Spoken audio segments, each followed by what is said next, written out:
Himas rehas ngunyan ang sarong tulak ning droga sa Procuno kan Barangay Concepcion, Bira, Catanduanes matapos na makorner sa ginibong mandamiento dirikisa kan pinagsararong pwersa kang Regional Drug Enforcement Unit, Catanduanes Provincial Intelligence Unit, Catanduanes Maritime Law Enforcement, Coast Guard Intelligence Unit Catanduanes, asin Birak PNP.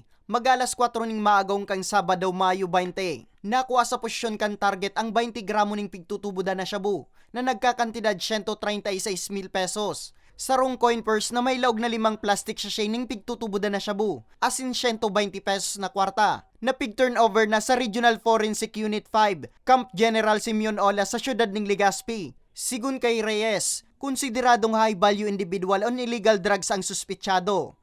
Surrender po sinda sa badak po dyan sa barangay, mag-surrender po sinda sa indang badak po dyan sa barangay, asin po di sa PNP para po sinda ma-rehab.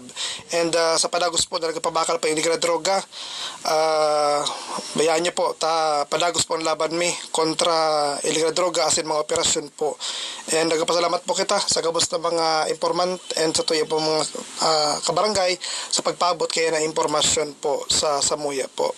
Sa presente, nasa kustodiya na kang Regional Forensic Unit 5 Camp General Simeon Ola sa siyudad ng Legazpi ang mga nakumpiskar sa sospek para sa magkakanigong eksaminasyon.